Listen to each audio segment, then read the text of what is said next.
Buenas tardes a todos. Si os parece, pues empezamos con la sesión de hoy. Como os comentó Ana, pues vamos a hacer una pausa para comer algo, para charlar, para más preguntas, más dudas y para intercambiar un poco opiniones, ¿no? Entonces, bueno, procediendo un poco con qué es lo que vamos a ver hoy, ¿no? Hoy teníamos previsto pues tener una sesión bastante práctica. Al final ha resultado con muchísimos casos prácticos, con muchísimos ejemplos sobre el tema del Compliance Officer, que espero que sea de vuestro interés porque os va a tocar a todos, ¿no? Entonces, pues nos hemos preparado como un poco, hemos dado un enfoque bastante práctico a la sesión, aparte de la primera parte que es un poco más teórica, pero bueno, las preguntas que tengáis, pues al final nos las hacéis sin ningún tipo de problema. Entonces, lo que vamos a ver es, yo voy a hacer una parte introductoria para ver un poco de en qué contexto nos movemos, ¿no? ¿Por qué estamos hablando de Compliance Officer en general? Las características y las funciones del Compliance Officer. Vamos a pasar por un tema muy interesante y preocupante para todos, ¿no? El tema de la responsabilidad, las responsabilidades que se pueden derivar para los Compliance Officers, dónde se sitúa dentro del organigrama de una organización, dónde se sitúa respecto de otros órganos, también cómo se configura, cuáles son un poco los consejos que solemos dar a clientes dependiendo un poco de su tipología, ¿no? Pero dónde solemos ubicar el Compliance Officer para que su función sea desempeñada de la mejor manera posible, con independencia y autonomía, ¿no? Por supuesto. Vamos a ver algunas cuestiones prácticas y recomendaciones. Temas de actualidad y supuestos prácticos. Pero bueno, como os he dicho, es una sesión muy, muy enfocada en lo práctico que esperemos que os sea de utilidad. Y empezamos con una cita que hemos incluido en esta presentación que nos ha parecido bastante interesante porque dice mucho, ¿no? Con pocas palabras. Una organización sin ética desaparecerá, que es lo que dice el director de ética de L'Oréal. Y esto, la verdad es que lo vemos cada vez más, ¿no? Que los temas éticos se convierten, a ver, que es una moda, desde luego sí, pero que también por imposición de la ley.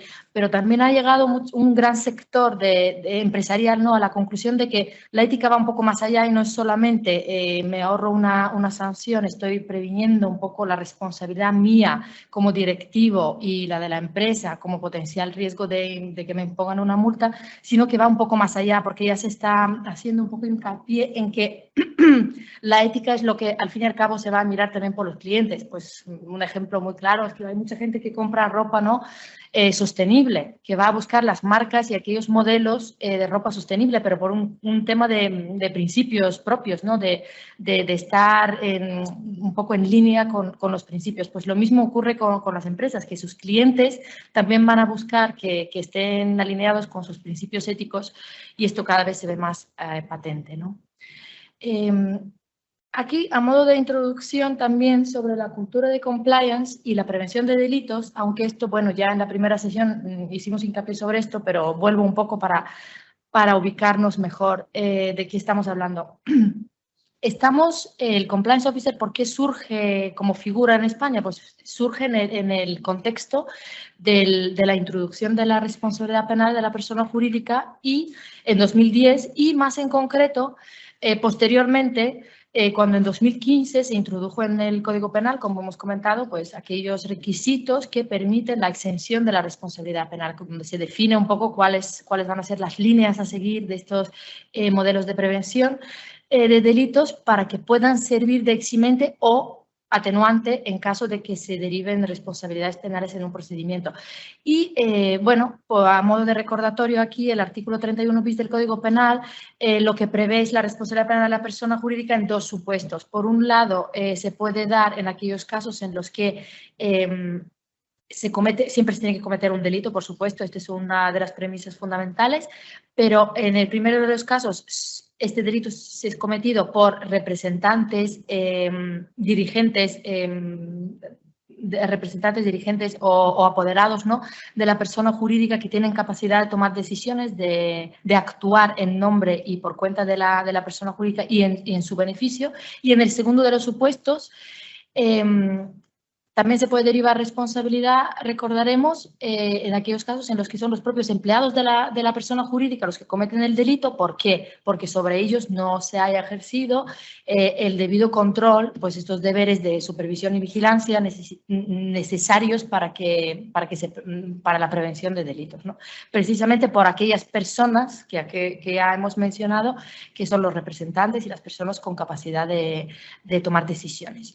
Y luego, por otro lado, los objetivos de los modelos de compliance o de prevención de delitos, concretamente, pues nacen, como he dicho, en 2015 como un instrumento para mitigar, para prevenir la responsabilidad penal de las personas jurídicas. Pero hoy en día van mucho más allá. O sea que si su, digamos, finalidad utilitaria es esta, hoy en día van un poquito más allá, y es que, aparte de prevenir y mitigar riesgos en el ámbito penal, pues se han ampliado un poco su esfera de actuación, y estamos pues ante unos planes que lo que pretenden es prevenir cualquier incumplimiento de ley o de la normativa interna ética de la empresa. También con la idea de ahorrarnos la responsabilidad penal que se puede derivar. Aquí muy rápido. En cuanto a la cultura de compliance, pues esto ya pues lo habréis hablado muchísimas veces, ¿no? Pero hemos puesto este gráfico porque la verdad es que lo dice de una manera bastante esquemática, ¿no? Se trata de ir más allá de evitar la simple sanción penal, sino de ir generando una verdadera cultura ética empresarial, que es en línea con lo que ha dicho la circular de la Fiscalía General del Estado de 2016 y en línea con lo que ha dicho el Tribunal Supremo en varias resoluciones, ¿no? Sobre todo en las de febrero y marzo de 2016, en los que se pide un plus, ¿no? No se pide ya simplemente, oye, pues yo es que soy una empresa muy cumplidora porque no cometo delitos, sino que se pide un plus, es lo que dice la Fiscalía y lo que por lo visto avala el Supremo, ¿no? Que se pide un plus de cumplimiento por parte de las empresas, pidiendo que vayan más allá, generando ya una verdadera cultura ética, ¿no? Que esto ya es un poco bastante más difícil de definir en los términos penales en los que nos movemos y nos gustaría movernos, ¿no? Es la seguridad jurídica propiamente dicha. Pero bueno, entonces, ¿qué es lo de la cultura de compliance? La cultura de compliance, y de esto forma parte la figura del compliance officer, pues se trata de planificar, de hacer, de verificar y de actuar, y todas estas funciones, veremos, las está incardinando el compliance officer, ¿no? Veremos la regulación. Y la regulación del compliance officer viene dada en el mismo artículo 31 bis, después de la reforma que os he comentado en 2015, ¿no? ¿Por qué las empresas empiezan a implementar, a buscar responsables de cumplimiento? Pues precisamente porque es uno de los requisitos que dice la ley, que dice el Código Penal, para poder eximirse de responsabilidad penal, ¿no? Es una de las condiciones para la aplicabilidad de la eximente.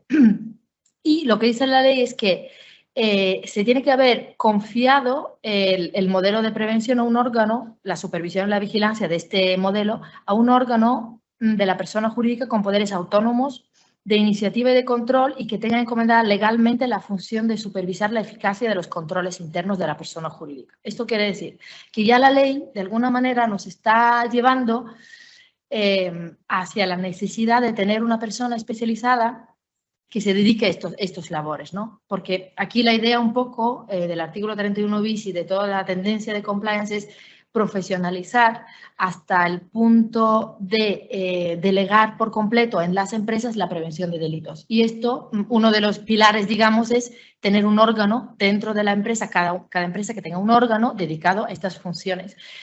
Si antes, pues estas labores, no podemos decir que antes nadie se ocupaba de controles internos en las empresas. Por supuesto que sí, los auditores siempre han estado muy involucrados, pero es que ahora mismo lo que se ha impuesto es tener una persona específicamente dedicada a estos temas, una persona que va a reportar, que va a tener responsabilidades que vamos a ver cuáles son, pero que va a reportar y va a tener cierto peso dentro de la empresa para poder imponerse en relación con todas aquellas decisiones de compliance que son de gran importancia, ¿no?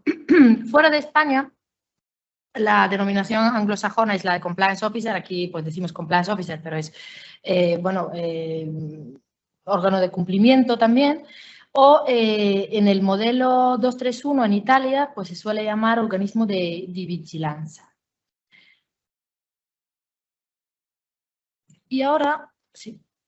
¿Cuál es la principal función deber del Compliance Officer? El cometido esencial de esta figura es la ejecución de los deberes originarios de supervisión y vigilancia del modelo de prevención. Entonces, esto, si lo ponemos en contexto con el órgano directivo, con el Consejo de Administración o con el patronato, ¿cómo se configura? Pues en este sentido, no deja de haber dos tipos de responsabilidades, porque en última instancia es el órgano directivo el que tiene responsabilidad sobre estos temas, porque aprueba el modelo de prevención. Pero hasta cierto punto tiene delegadas las funciones de supervisión y de vigilancia del día a día en este órgano, que es el órgano de compliance. Y así es como funciona. Se suele decir que la Junta o el órgano directivo tiene más bien un deber de supervisión reactivo, mientras que el órgano de compliance es el soporte, digamos, el día a día, el que está en el campo, el que está asesorando, el que está, es el que forma la segunda línea de defensa, ¿no? Porque si la primera línea de defensa es el negocio, bueno, aquellas personas que están en contacto con lo que es la realidad empresarial de la entidad, el día a día, los que están en contacto con proveedores, con beneficiarios, con donantes, con todos aquellos terceros que se relacionan con la empresa, es la primera línea de defensa, digamos. La segunda es el compliance officer y la tercera es la auditoría interna. O sea que cada uno tiene su labor. Lo que no hay que olvidar es que también no es que toda la responsabilidad caiga en el compliance officer, por supuesto que no, porque el órgano directivo sigue teniendo, patronato sigue teniendo su responsabilidad en cuanto a materia de compliance. Por eso es tan interesante y tan necesario que fluya muy bien la relación entre compliance officer y el órgano directivo, porque es que precisamente esto facilitaría muchísimo la vida, el día a día y la evitación de responsabilidades. Bueno, en cuanto a las funciones, como hemos visto, el principal cometido del encargado de cumplimiento es la supervisión del funcionamiento y cumplimiento del sistema de gestión de compliance penal. Esto quiere decir que, bueno, que se encarga de tenerlo, de aprobarlo, también es el que se encarga, ¿cierto? Gracias. También es el que se encarga de actualizarlo, el que se encarga de tenerlo al día, el que se encarga de hablar con la gente, resolver dudas, pues tiene muchísimas funciones dentro de lo que es la supervisión y vigilancia del programa del modelo de prevención, que pues hemos agrupado en tres grandes bloques, ¿no? Las funciones de identificación de riesgos penales y su valoración, lo que es el risk assessment, lo que habéis tenido una sesión sobre esto y cómo mapear los principales riesgos de la empresa, identificar aquellos puntos que podrían ser problemáticos para luego trabajar sobre los controles. Y pasamos al segundo bloque con este último comentario, las funciones de implantación de las medidas de prevención, supervisión y reporte, que son todos aquellos destinados ya un poco a ir hacia dónde están los riesgos, ¿no? Una vez identificados, pues ir a trabajar sobre controles concretos, reunirse con gente, mitigar estos riesgos. Y luego las funciones de reacción ante cualquier incumplimiento o incidencia que se pueda dar, que también recaen sobre el Compliance Office. Y ahora, para verlo un poquito más, con un poquito más de detalle, estas tres funciones, pues diremos lo siguiente. En cuanto a las funciones de identificación de riesgos, habréis visto pues todo el tema del mapa de riesgos. ¿Cuáles son los principales riesgos teniendo en cuenta la actividad de la empresa o de la fundación, ¿no? La actividad que realiza la propia fundación, aquella que podría dar lugar a la comisión de algún delito, no cualquier delito, solamente aquellos que sean relevantes, ¿no? Porque tampoco podemos estar valorando riesgos que nunca se podrían dar, por supuesto. También la implantación de políticas, procedimientos y procesos de cumplimiento. Cuando hablo de todos estos temas y tareas, digamos, concretas del Compliance Officer, hay que tener claro que no es que el compliance officer lo tenga que hacer él solo, siempre puede delegar, siempre puede externalizar. Lo único es que esta es una responsabilidad directa suya de tener implementado, que comparte, como hemos visto, con el órgano directivo, ¿no? En cuanto a su aprobación, porque todo esto va a tener el visto bueno y el último responsable, el último, bueno, encargado, digamos, de dar el visto bueno, va a ser el órgano directivo. Y luego los indicadores de establecer unos indicadores de rendimiento para medir las conductas y seguir unos parámetros un poco objetivos, ¿no? De cuándo hay una desviación, porque por un lado estamos haciendo el mapa de riesgos, pero por otro lado tenemos que tener parámetros para decidir cuándo nos estamos desviando. En algunos casos sería bastante obvio, ¿no? Se ha cometido una irregularidad, está claro que estamos fuera, pero en otros ámbitos es un poco más gris, entonces necesitamos unos indicadores. ¿En qué momento? Pues necesitamos revisar, por ejemplo, cómo se están facturando ciertos servicios. Pues cuando empezamos a ver X indicios. Todos estos parámetros son los que va a dar el compliance officer para facilitarse la vida a sí mismo, para facilitar la vida a auditoría interna y para que haga todo esto no funcionar.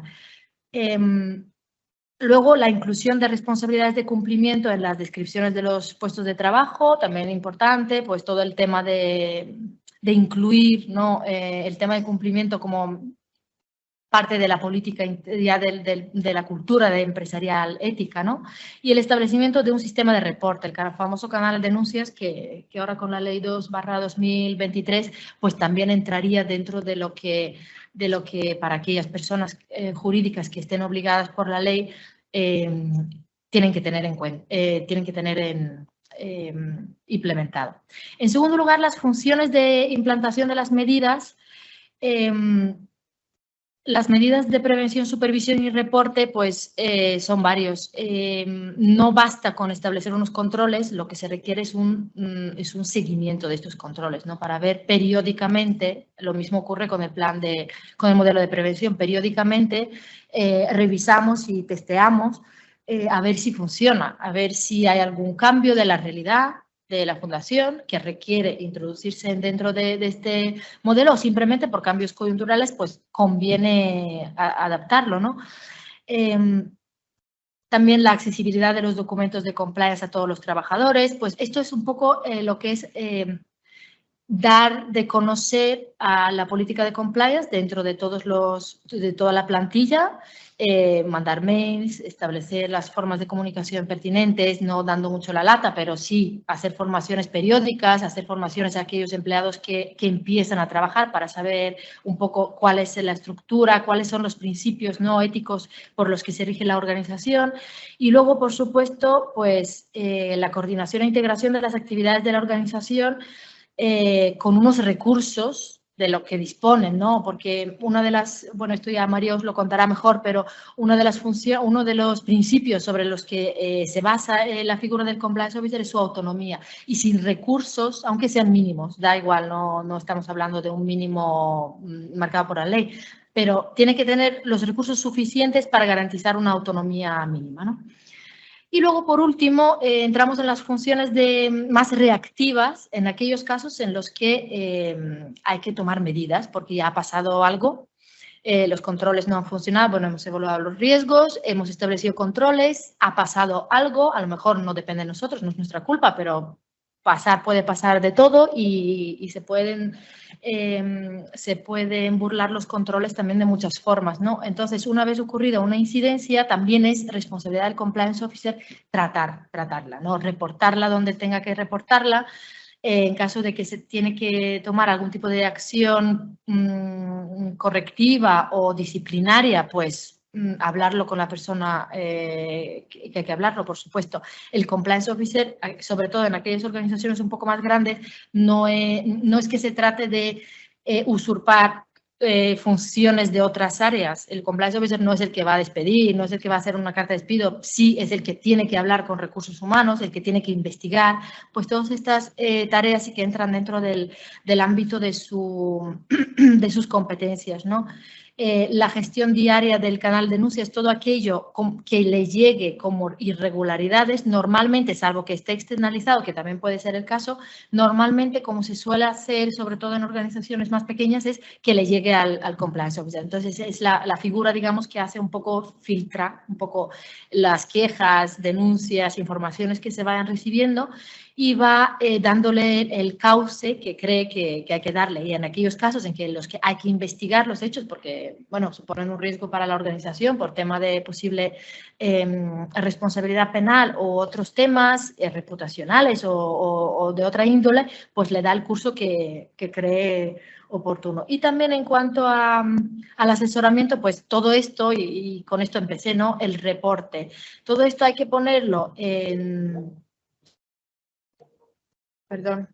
hay que ponerlo en conocimiento de aquellos órganos que son, en última instancia, los responsables de cómo va una organización, que sería el órgano directivo, para que se tomen las medidas. Pero sirve un poco de guía de persona profesionalizada que va asesorando en qué medidas se tienen que tomar y por qué, sobre todo, hace un poco el juicio de valor de por qué se han infringido ciertas normas, por qué se ha llegado a este momento de incumplimiento y también de cara a futuro, pues está pensando, debería estar pensando en cómo mejorar las medidas que tenemos ya puestas para que esto no vuelva a ocurrir en un futuro.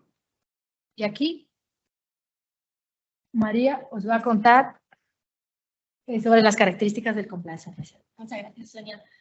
Bueno, yo voy a hacer una breve exposición sobre las características del Compliance Officer y posteriormente voy a pasar a hablar un poco, a introduciros en el mundo de su responsabilidad jurídica, en la manera en la que el Compliance Officer puede incurrir en responsabilidad jurídica. El encargado del cumplimiento desempeña un papel clave en la supervisión y en la gestión de todas las cuestiones relativas al cumplimiento normativo de la organización. Por eso resulta esencial que designemos a una persona o a un órgano encargado responsable de velar por el fiel cumplimiento del modelo de prevención, que, como ha comentado mi compañera Sonia, puede ser tanto interno como externo. Sin embargo, en la normativa española no encontramos, no identificamos algo que defina, una normativa específica que defina los atributos particulares que deban de distinguir la figura del compliance officer o de su cargo. Es necesario, por tanto, recurrir a los distintos textos legales y a las resoluciones en las que se haya hecho alguna referencia a su figura, para entonces identificar y destacar que son 4 los rasgos principales que se repiten siempre en el perfil del compliance officer, que es independencia, poder de iniciativa, necesaria dotación de recursos y poderes de control. La independencia implica que a mayor autonomía, más cerca estaremos posicionando la figura del compliance officer de la línea de defensa de la organización, que luego posteriormente se va a traducir en un modelo de prevención mucho más efectivo. Entonces, su actuación tiene que estar marcada, tiene que venir guiada por la ética y por la diligencia, lo que quiere decir que hay que evitar cualquier tipo de influencia negativa en el ejercicio de sus funciones. Es fundamental, por tanto, que sea una pieza separada del órgano de dirección y de cualquier otro órgano para el desempeño de su cargo con objetividad, con autonomía y garantizar un modelo de prevención eficaz. Esta independencia no solamente se tiene que dar a nivel orgánico, sino también que se debe dar a nivel funcional, en el sentido de que hay que tratar de evitar toda interferencia, toda injerencia sobre su ámbito de actuación. También es importante que el compliance officer sea una persona que ostente o que esté en posesión de un amplio conocimiento en materia de cumplimiento para llevar a cabo su labor precisamente con esta autonomía. El poder de iniciativa se relaciona con las funciones de supervisión, de investigación y de proposición de acciones por parte del compliance officer a la organización. Por eso es muy importante que se le otorguen poderes ejecutivos suficientes para poder paralizar desde una determinada actuación en un determinado momento hasta impedir el despliegue o la suspensión de los efectos de un particular acuerdo. El poder de iniciativa se va a materializar siempre a través de la implementación de medidas y el establecimiento interno de controles internos para lograr los objetivos del modelo de prevención que se ha diseñado y se ha implementado en la organización. Por tanto, también vamos a abogar por un sistema de comunicación fluido del compliance officer con la organización. Esto es, que la comunicación con la organización deba de darse de forma directa y de forma continuada.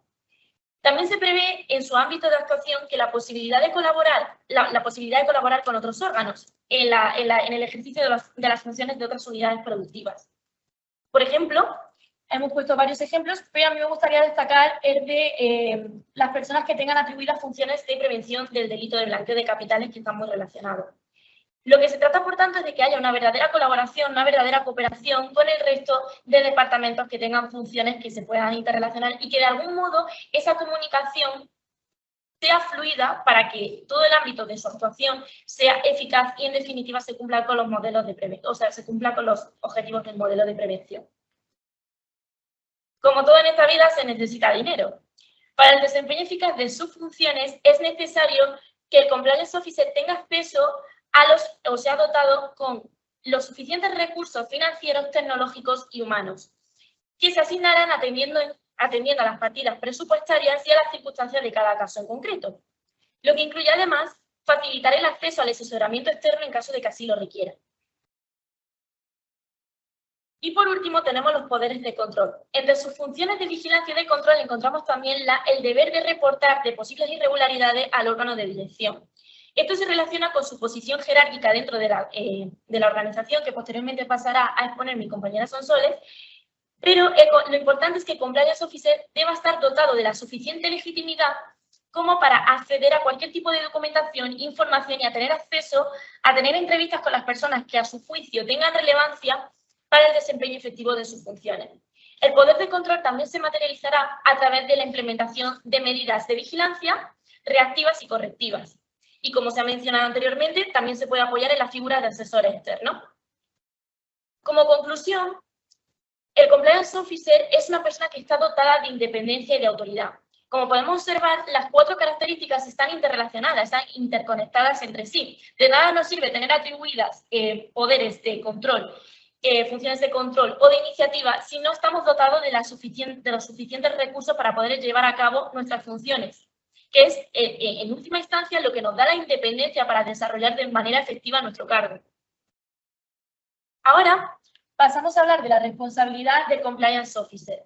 Resulta lógico que el Compliance Officer no pueda quedar exento de responsabilidad en la organización y en general, de responsabilidad jurídica.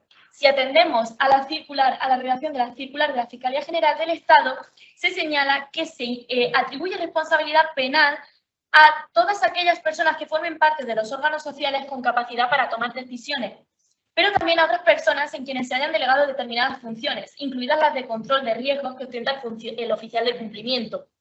Esto es importante porque aquí encontramos una delegación expresa a su figura. Entonces, resulta lógico que se comprenda que no puede quedar al margen de responsabilidad, ya que se le atribuyen funciones propias ejecutivas que implican responsabilidad en la gestión y, por tanto, rendir cuentas de su gestión y del ejercicio de su cargo. Porque al final de esto depende en cierta medida el buen funcionamiento de la organización. En este caso, más que un gestor de riesgo, en general, estamos ante un verdadero supervisor, un verdadero responsable del modelo de prevención de delitos y otros riesgos de compliance. Y por esta misma razón, resulta también lógico que el Compliance Officer no pueda tener mayor o menor responsabilidad que la de cualquier otro cargo directivo. Para determinar si un Compliance Officer tiene responsabilidad jurídica o penal en la comisión de un delito en el seno de la entidad, tenemos que recordar que el Compliance Officer solo asume la función delegada de supervisión, vigilancia y de control sobre el modelo de prevención que se ha diseñado y se ha implementado en la organización, pero no la obligación de impedir la comisión de un delito.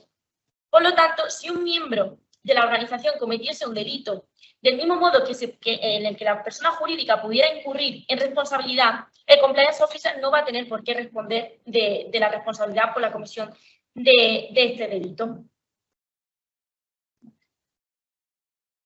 Sin embargo, hemos traído 3 escenarios en los que el Compliance Officer sí que va a poder ser responsable penalmente.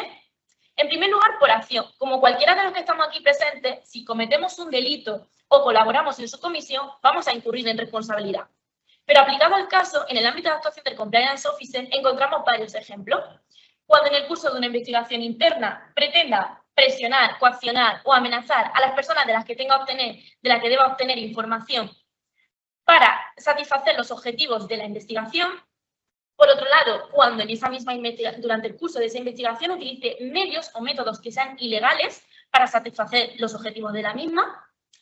También cuando pueda revelar la identidad del denunciante o utilice información que sea ilegal a su favor y para satisfacer los objetivos de la misma investigación. También cuando los recursos que se hayan asignado para ello hayan sido desviados o se hayan empleado en circunstancias ajenas tanto a la investigación como al ejercicio de sus funciones.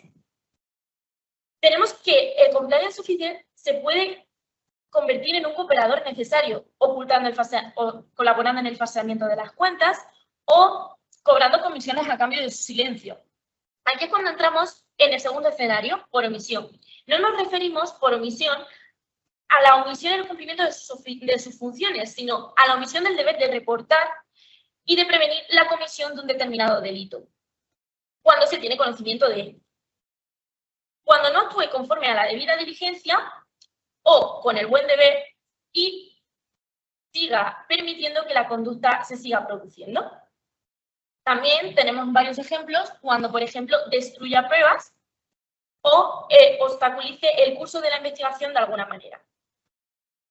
Lo más interesante en este caso es el tercer escenario, cuando el compliance officer pueda incurrir en responsabilidad por ostentar la figura de garante, que ahora pasaremos a explicar.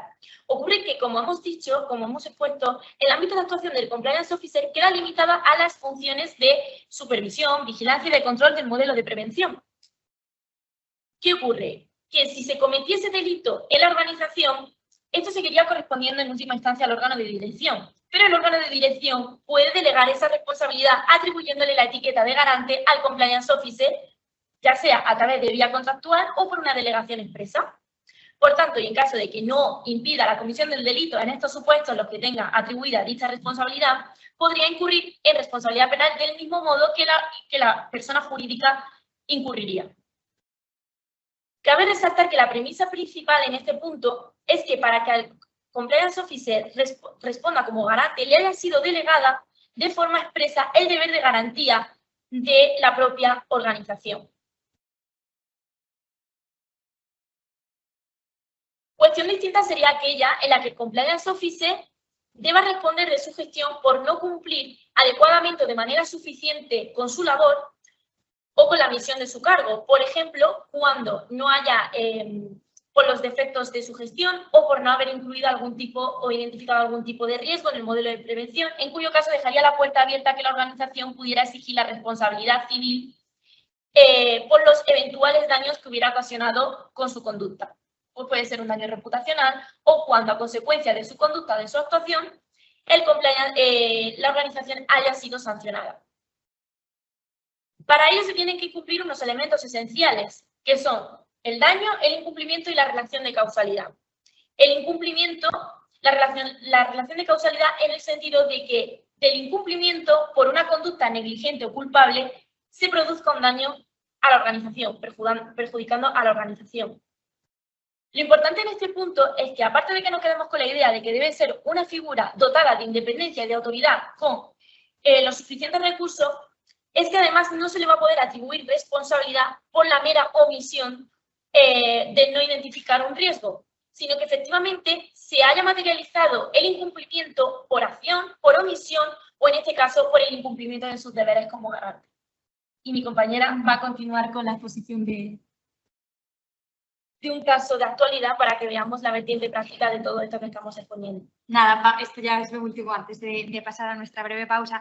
Es verdad que esta parte quizás se ha hecho un poco más farragosa porque, bueno, al final este tema tiene una escasa regulación, en concreto en la regulación del compliance officer en nuestra regulación, y todavía estamos en un régimen joven y hay poca jurisprudencia en este aspecto.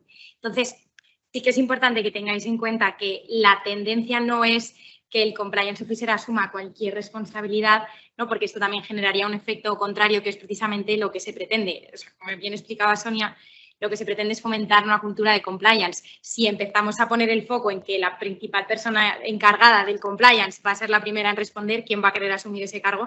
Nadie. Entonces, como os digo, es un tema cuya regulación, su jurisprudencia todavía está gestándose. Hay jurisprudencia sobre condena a compliance officers, pero insistimos, tampoco es, por ejemplo, no hemos encontrado un caso mediático de especial significación en España y en cambio el que venimos a explicar es uno que afecta a Volkswagen en Alemania. ¿Por qué? Porque es verdad que en otras jurisdicciones sí que está igual ya más maduro o se ha desarrollado más y hay algún caso más claro.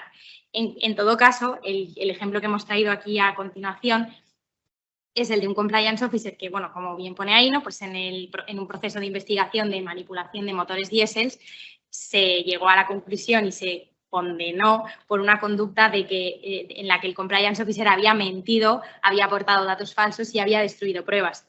Es decir, que esta es un poco la sensibilidad que tienen hoy en día nuestros tribunales y que luego ya veremos un poco más adelante cómo se concreta en escenarios del día a día de los órganos, cómo funcionan, cómo se insertan dentro de la empresa. Pero el mensaje, como decimos, es de tranquilidad. Eso es. No, en principio no vamos a ir a la cárcel por intentar hacer lo que uno buenamente puede, pues ya, hombre, desde luego ya implantar un modelo de prevención sin que sea meramente un check, ¿no? Pero hacer ese esfuerzo ya es bastante, ¿vale? Y luego ya veremos algún caso más concreto de esto. Entonces, si os parece, es una hora muy buena, hacemos una pausa y ya retomamos después a las 6 menos 5 y ya terminamos con la sesión. Hemos metido ya miedo, podemos ir a... Sí.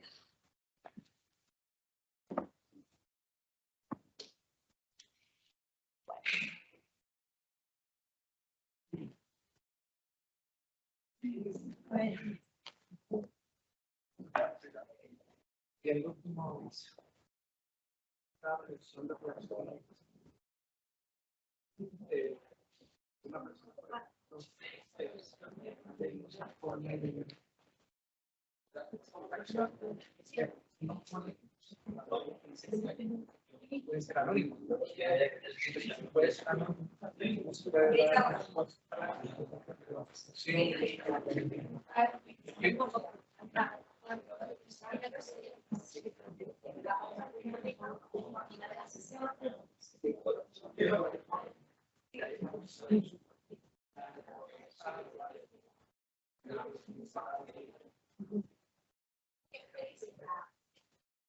Hay que hablar, digamos, mantengamos una relación, porque si no,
Vamos a seguir, si os parece. Si os parece, vamos a seguir y así avanzamos y nos ajustamos al tiempo.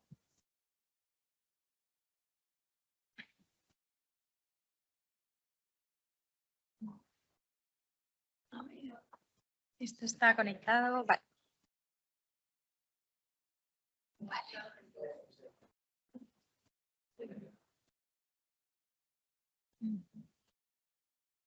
Bien. ¿Se me escucha? ¿Sí? Vale. Bueno, dejando a un lado el caso de Volkswagen, avanzamos. Ha sido súper interesante, bueno, lo que hemos hablado por aquí. Luego, todas las preguntas que tengáis, hacednosla y las vemos sin problema. Ahora vamos a abordar una cuestión muy práctica y, sobre todo, me ha gustado mucho hablar con vosotros porque es verdad que también ayuda a conocer la realidad de muchas fundaciones, que las hay más grandes, más pequeñas. Y esto que vamos a hablar ahora es totalmente clave esa idea, ¿vale? El que efectivamente esto habrá que adaptarlo a la realidad de vuestra organización. Y es un poco todo lo que pivota en torno a dónde tiene que situarse el Compliance Officer. Como estructura gráfica básica, tenemos aquí la pirámide que ejemplifica un poco el orden natural que se sigue dentro de toda organización, en la que tenemos un consejo de administración, en vuestro caso será un patronato, ¿no? Que esto lo conocéis vosotros mucho mejor. En las sociedades normalmente está separada lo que es la función del órgano de administración de la función directiva, mientras que en entidades sin ánimo de lucro o asociaciones, fundaciones, etcétera, coinciden en la figura del patronato. En otro nivel, y dependiendo directamente de esto, es de donde se debería situar la función del órgano de compliance. Una función que dependa de este órgano y del que reciba esas facultades de iniciativa y control que ya hemos abordado antes. Y por debajo, y esto es importante, se situarían otras figuras similares, por ejemplo, asesores en el ámbito laboral, fiscal, en fin, otra serie de órganos que evidentemente dependerán del tamaño de la organización. Como os decía, entramos en el mundo de los conflictos de interés que al final se puedan generar, sobre todo en aquellos casos en los que vaya a haber una unidad de dos figuras dentro de una sola, como sería el caso de un compliance officer que fuese además miembro del patronato, que fuese miembro de algún comité ejecutivo y demás. El comité de interés, el conflicto de interés, al final es una situación en la que se produce una colisión entre las competencias de decisión que tiene un individuo y otros intereses privados o decisiones que vayan más allá de lo que se entienda que es el bien de sus funciones y de la fundación. En este sentido, tenemos poca regulación, volvemos a lo mismo, España está un poco madura todavía en esto. La figura del compliance officer está en el Código Penal y la encontramos también en la circular. Y en este tema, las escasas indicaciones de conflictos de interés las encontramos en la circular, porque es la que recoge que, pese a que se pretende que el oficial de cumplimiento sea lo más independiente posible, a ser un órgano de la persona jurídica, difícilmente gozará de plena autonomía. Es decir, ya la circular entiende que este es un tema complejo y que puede haber casos en los que esta autonomía o independencia no sea formal, por así decir.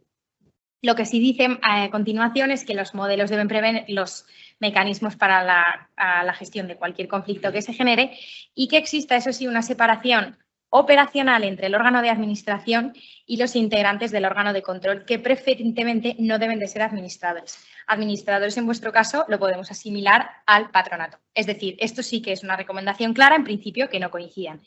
Aunque luego veremos que esto tiene y se puede matizar.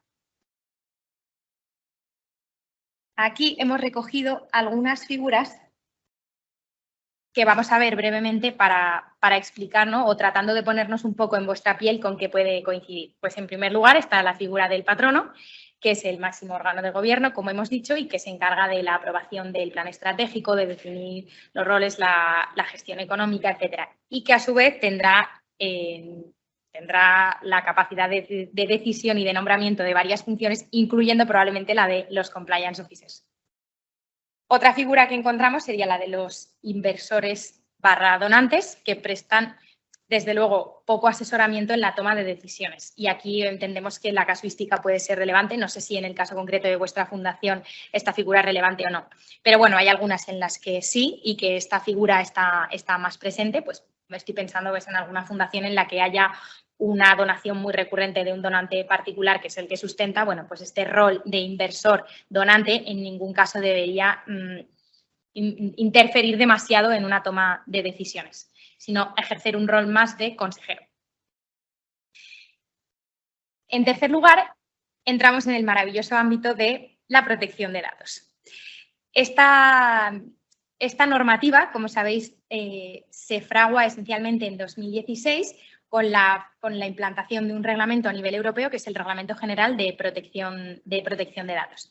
Se implanta a nivel europeo y después en España se aprueba la Ley Orgánica de Protección de Datos, con base en la cual surgen, entre otras, 3 figuras que son clave, que serían el responsable de protección de datos, que no debe confundirse con el delegado de protección de datos, y con el encargado de protección de datos. No es el objeto de esta ponencia hacer un análisis muy en profundidad, entre otras cosas porque excede de lo que nosotras vemos en el día a día.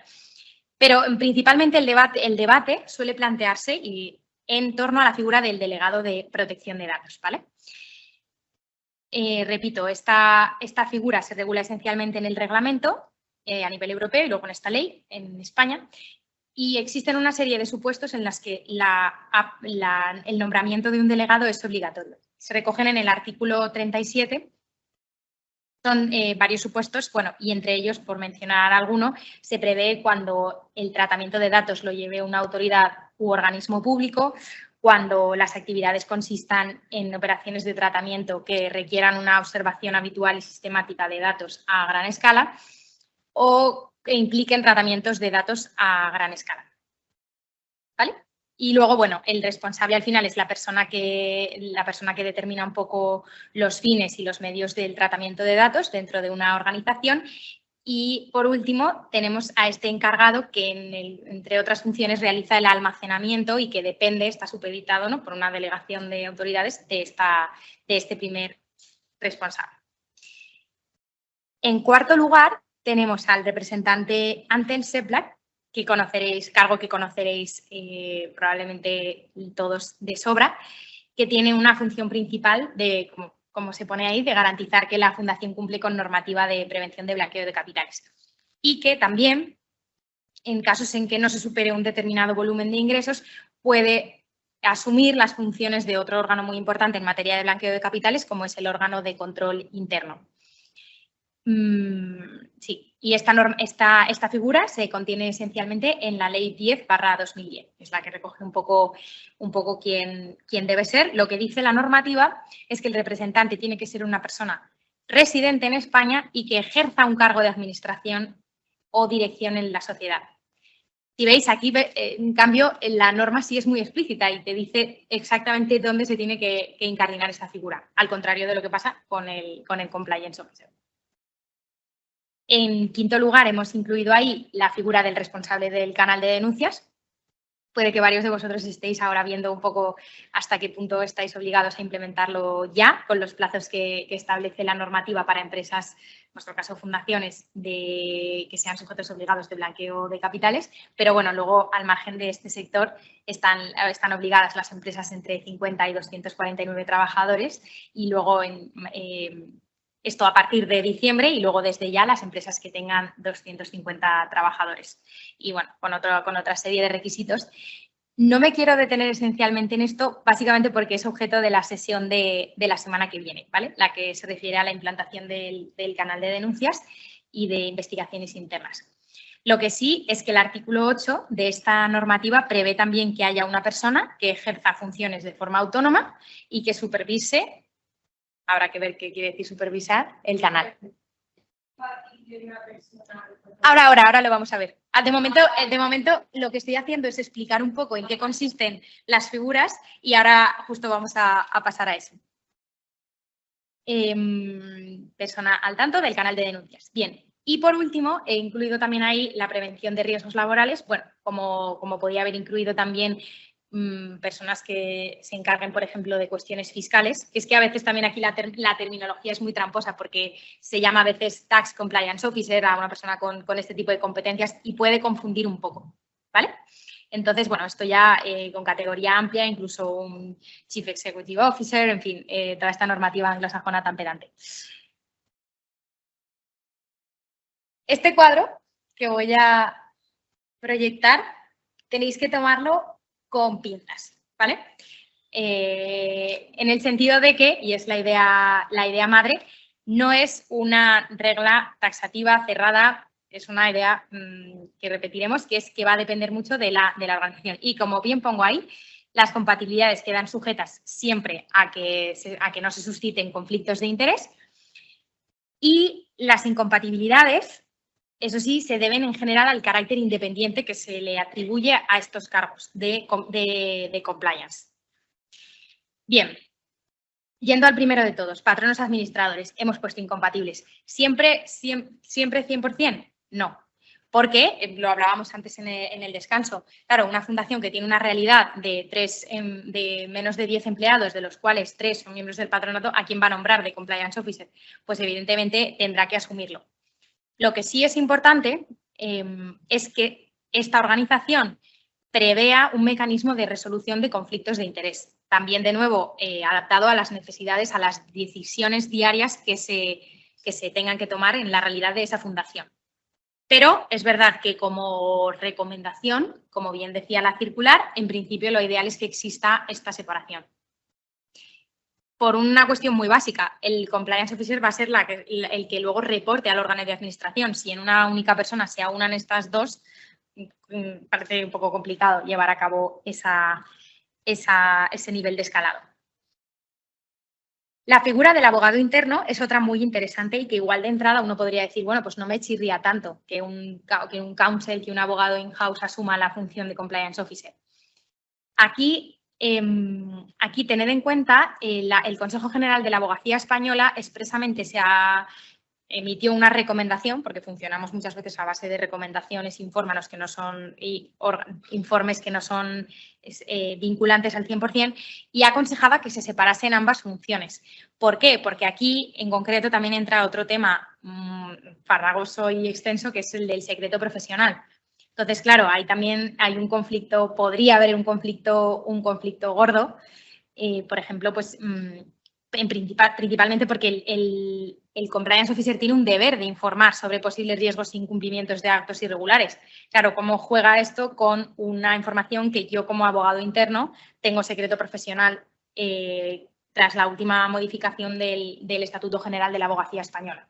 Entonces, como recomendación, en principio deberían ser figuras separadas. Yéndonos al ámbito de la protección de datos, en cambio, hay muchos autores que han advertido de los riesgos, de los posibles conflictos de interés que puedan existir, pero sí es cierto que es bastante unánime y conocemos casos en los que se aúna esta figura, ¿vale? ¿Qué conflicto de intereses se podría prever? Pues yo trataba, ¿no?, también como de hacerme un poco esta pregunta. Pues en el ámbito contractual, claro, o igual un delegado de protección de datos va a llevar a cabo un contrato y ve que efectivamente la normativa no se termina de cumplir al 100% en cuanto al respeto y al tratamiento de datos personales, pero a la vez tiene un interés claro operativo en que esa operación se lleve a cabo, ese contrato, y uno podría decir, bueno, pues asumo el riesgo, ¿no?, de decir, oye, igual no cumplo al 100%, pero aún así el contrato me conviene. Claro, eso colisiona directo con un deber de prevención máxima, que es el que tiene el compliance officer, que él sí o sí tiene que prevenir a toda costa. Entonces, ahí, claro, es un poco más complicado. Y luego también un poco para que tengáis el dato, esta cuestión sí que también es polémica o se ha estudiado más a nivel europeo. Como os digo, el Reglamento General de Protección de Datos es normativa de la Unión Europea y sí que ha habido casos, en concreto en Bélgica y algún otro en Alemania, en los que ha habido condenas pues porque se entendió que existía un conflicto de interés. No tanto porque per se fuesen incompatibles, pero que en un caso concreto, en una decisión de 28 de abril de 2020, se condenó a un responsable de protección de datos que era a su vez el compliance officer de la compañía. Y en este caso, una de las razones fue que la autoridad sancionadora entendió que no tenía, o sea, que tenía que el responsable de protección de datos tenía poder de decisión con respecto al despido de los empleados y eso era incompatible con el rol de compliance officer. Bien, representante ante el SEPLAC, os pongo ahí que es incompatible y esto, bueno, pues al final tiene también un poco que ver con eso mismo que os explicaba de que en principio el representante ante el SEPLAC es un órgano directivo, con lo cual, siguiendo la misma lógica, si ya hemos dicho que lo ideal es que no sea la misma persona, tampoco en este caso deberían ser incompatibles. Y en cambio, por último, el responsable del canal de denuncias sí admite esa compatibilidad. No en todos los casos, no debería ser automática. Pero expresamente la propia norma, de hecho, la 2/2023, prevé que si ya existe una persona responsable de la función de cumplimiento normativo, podría ser esta la persona designada como responsable del sistema. O sea, en ese sentido, la norma nueva que se ha aprobado es un poco consciente, ¿no?, de que igual podrían coincidir ambas funciones. Luego, de todas formas, si tenéis alguna otra pregunta con esto, la vemos. Pero por no alargarnos demasiado, vamos a pasar a una serie de preguntas que nosotros mismos nos hacíamos sobre el cargo de compliance officer. A ver, ¿el compliance officer tiene que formar parte de la organización? Sí. Esto es muy relevante porque ha salido ya, es verdad que hay ciertas funciones que se pueden externalizar y que es bueno que se externalicen, pero concretamente el compliance officer, y de hecho uno de vosotros me lo preguntó en la primera sesión, tiene que ser sí o sí parte de la empresa, porque al final es lógico, es la persona que más conoce al dedillo cómo funciona y eso es indelegable. La segunda pregunta que nos hacemos es si puede ser un órgano colegiado o individual y qué es mejor. Aquí, carta amplia. Pues principalmente no solo depende del tamaño de la organización, sino también de los riesgos que conlleve. Pues se puede valorar como muy positivo que sean varios órganos, varios miembros. Si hay varios miembros, lo que sí es aconsejable es que sea un número impar, principalmente por tema de toma de decisiones. Y luego, esto es muy obvio, pero ahí hemos puesto la denominación del comité de compliance, podéis llamarlo como queráis, comité de ética, comité de cumplimiento, en fin, las denominaciones más variopintas hemos visto. Otra cuestión que se plantea con cierta recurrencia o que se ha comentado es hasta qué punto el compliance officer puede recibir una retribución variable.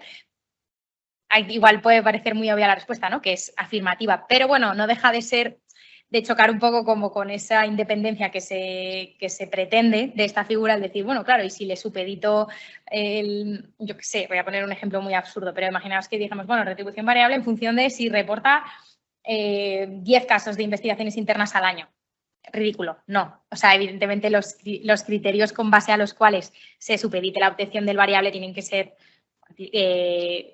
lógicos, cuantitativos, de calidad de cumplimiento, no meramente económicos ni mucho menos el ejemplo que acabo de poner. Pero en principio sí, no habría ningún problema. Otras dos preguntas. ¿Existe una duración máxima del cargo del compliance officer? No. Tampoco aquí os diría que una duración mayor o menor sea per se indicativo de una mayor independencia. No, puede ser una persona que lleve años al cargo de la organización, la conozca perfectamente y ello, pues, lo que sí es importante es que esté recogido en la regulación interna, que esto lo veremos ahora como una de las prácticas fundamentales, es que exista un estatuto propio. Y por último, en línea con lo que ya avanzaba, si es posible externalizar algunas funciones, sí, limita mucho los conflictos de interés y de hecho se percibe como muy positivo. ¿Y esto es habitual? Sí, en el día a día, por ejemplo, nosotros como despacho, y me consta que en otros se hace muy parecido, recibimos delegaciones de los compliance officers de organizaciones para que llevemos a cabo una investigación, las entrevistas, lo que sea, pues para realizar una monitorización, por ejemplo, se ve como algo muy bueno. Enfocándolo ahora en positivo y terminando ya con la parte más teórica, ¿qué buenas prácticas podemos resumir?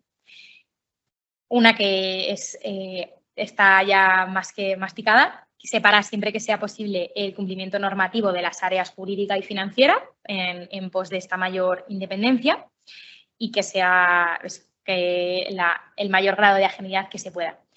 La formalización, es decir, que no se asuma directamente de manera tácita el nombramiento, sino que se prepare la documentación correspondiente y que sea el órgano correspondiente el que le nombre. Y que se detalle muy claramente sus funciones y cometidos. Aquí nosotros una forma que se puede plantear es, por ejemplo, incluir dentro del modelo de prevención, que ya lo veríais en la sesión anterior, incluir ahí dentro la regulación propia del órgano de compliance. En qué momento se le destituirá, por cuánto dura su mandato, cuáles son sus funciones específicas, cómo se resuelven los conflictos de interés. También es posible hacer este resumen, este estatuto aparte. Bueno, eso ya un poco como vean, pero sí que se deje un detalle. Y también, en la medida en que la organización sea grande, y aquí apelo de nuevo al sentido común, dejar un rastro. Es decir, oye, yo realizo de manera real 4 reuniones de compliance al año o 3, pues que haya una minuta, que haya un orden del día de esa reunión. Eso es muy importante y es mejor práctica y es buena práctica sin ninguna duda. En cuanto al perfil, también existe un debate, ¿no?, sobre pues, quién puede ser nombrado compliance officer. Puede ser un perfil jurídico o no, financiero, un auditor. En general, cualquiera de ellos es válido. Luego, sabéis que existen certificaciones concretas, la ISO, en fin, bueno, otras que también pueden ser interesantes, pero que no son estrictamente necesarias per se. Y por último, ponemos ahí comunicación fluida, en el sentido de que los empleados o personas que intervienen en la fundación le conozcan, que no sea una persona lejana del que no se sabe nada más que una vez al año cuando me da una formación. Bueno, si llegamos a eso, igual ya es mucho en algunas organizaciones, pero que en la medida en que realmente pues exista un canal directo más allá del canal de denuncias, que puede ser responsable o no esa persona, pero al menos sí que exista esa, no sé, una mínima recurrencia para poder preguntarle cualquier duda. Y bueno, viendo un poco la hora que es, si os parece, voy a pasar a contaros muy brevemente el caso Repsol, que no sé si alguno de los que estáis aquí os suena o estáis más o menos al tanto. Nada, bueno, lo cuento muy brevemente porque me ha parecido interesante. Como os decía, hay poca jurisprudencia de compliance y de persona jurídica. Pero bueno, la poca que la hay, pues la hemos procurado ver a ver qué os podía resultar más interesante. Aquí, en este caso, se dictó un auto por parte de la Audiencia Nacional, que como sabéis es el órgano en España encargada de juzgar delitos, mejor dicho, de investigar delitos a partir de los que son más graves, por así decir, a partir de unos años de pena. Y en este caso estaba encargándose de instruir la causa, una pieza separada de la trama Villarejo, en concreto la pieza 21 de lo que se llama ahora mismo caso Tándem. Y lo que investigaba esta pieza era la contratación que habían hecho Repsol y CaixaBank del excomisario Villarejo, al que éstas habían contratado en su momento para investigar unos acuerdos con una empresa que se llamaba SACIR, creo, para sindicar unas acciones, ¿vale? O sea, pues típico acuerdo social y contratan a Villarejo, ¿no? Y entonces, bueno, pues la audiencia quiso ver hasta qué punto esto había supuesto un delito de, lo que pone ahí, un delito de cohecho, de descubrimiento y revelación de secretos. Empezó la investigación y hubo un sobreseimiento, es decir, se paralizaron, o sea, el sobreseimiento básicamente implica que se cierra la causa penal frente a tales personas que están siendo investigadas.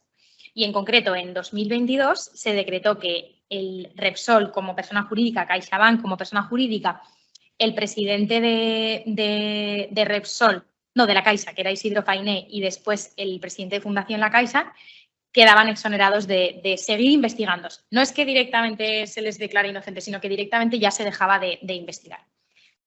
Se decretó el sobreseimiento, pero como ya sabéis que la justicia legal es muy garantista, esto se apeló y la Audiencia Nacional tuvo ya la última palabra en enero de este año y ya dijo que sí o sí se cerraba la instrucción frente a estos cuatro.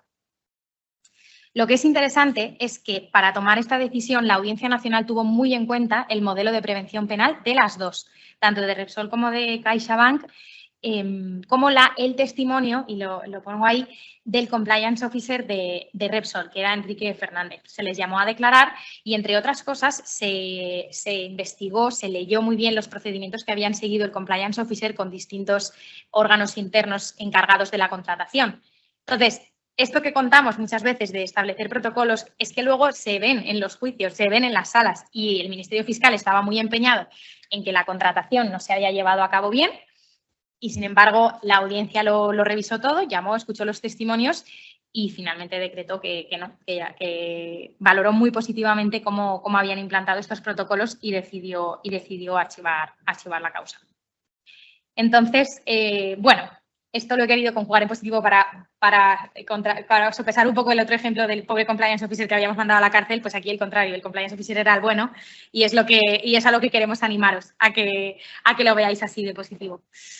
Y dicho esto, yo creo que no nos va a dar para seguir, porque habíamos preparado también pues, el caso del Barça, que también es bastante interesante, pero creo que...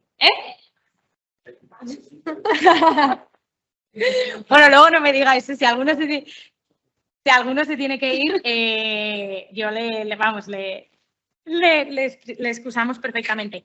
No, simplemente, pues, como sabéis, básicamente lo que hemos recogido es que el Fútbol Club Barcelona decidió pagar directamente a la familia de Neymar una suma de 10 millones de ellos, obviando otros derechos y demás.